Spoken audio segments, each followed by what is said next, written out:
গাজা উপত্যকায় যুদ্ধবিরতি কার্যকর হওয়া মাত্র কয়েকদিনের মধ্যেই শহরে অন্যান্য সশস্ত্র গ্রুপের সঙ্গে সংঘর্ষে জড়িয়েছে হামাস। এই সংঘর্ষের মধ্যে পড়ে নিহত হয়েছেন ফিলিস্তিনি সাংবাদিক সালাহ আল জাফারাবি। 28 বছর বয়সী এই তরুণ সাংবাদিক চলমান যুদ্ধ নিয়ে তার ভিডিও কভারেজের জন্য বিশেষ পরিচিতি পেয়েছিলেন। গত 10 অক্টোবর আনুষ্ঠানিকভাবে যুদ্ধবিরতি ঘোষণার পরপরই গাজায় ফিরতে শুরু করেন ফিলিস্তিনিরা। ওই রাতের অন্ধকারে টর্চ জ্বালিয়ে প্রেস লেখা জ্যাকেট পরা এক ব্যক্তিকে চিৎকার করে বলতে দেখা যায়, যাদের কাছে ইন্টারনেট নেই তাদের আমরা জানাচ্ছি যুদ্ধ শেষ হয়েছে। পরে জানা যায় তিনি ছিলেন সাংবাদিক সালাহ আল জাফারাবি।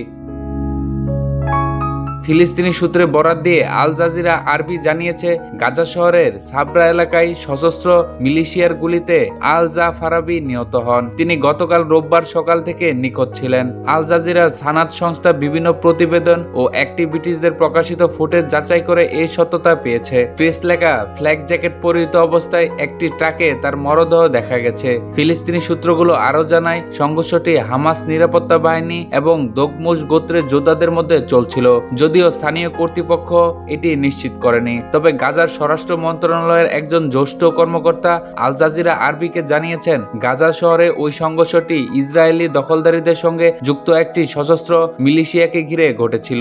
ওই সূত্র দাবি করে নিরাপত্তা বাহিনী মিলিশিয়ার সদস্যদের অবরুদ্ধ করেছে এবং মিলিশিয়ার সদস্যরা যুদ্ধবিরতি কার্যকর হওয়ার পর দক্ষিণ গাজা থেকে গাজা শহরে ফেরা বাস্তুচ্যুতদের হত্যার সঙ্গে জড়িত ছিল।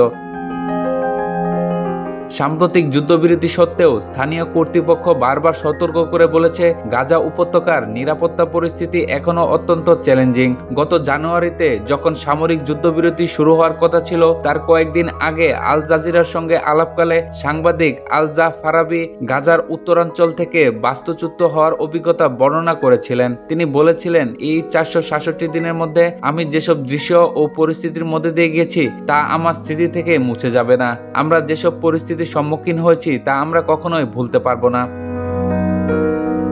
ওই সাংবাদিক আরো জানান, তার কাজের কারণে ইসরায়েলের দিক থেকে তিনি অসংখ্য হুমকি পেয়েছিলেন। তিনি বলেন, সত্যি বলতে আমি প্রতি মুহূর্তে ভয়ে থাকতাম, বিশেষ করে ইসরায়েলি দখলদারির আমার সম্পর্কে যা বলেছিল তা শোনার পর। আমি প্রতি সেকেন্ড বেঁচেছিলাম, কিন্তু জানতাম না পরের সেকেন্ডটি আমার জন্য কি নিয়ে আসবে। সাংবাদিকদের জন্য ইতিহাসের সবচেয়ে প্রাণঘাতী এই সংঘাত 2023 সালের অক্টোবর মাসে ইসরায়েলে হামলা শুরু হওয়ার পর থেকে এখন পর্যন্ত গাজায় 270 জনেরও বেশি গণমাধ্যম কর্মী নিহত হয়েছেন।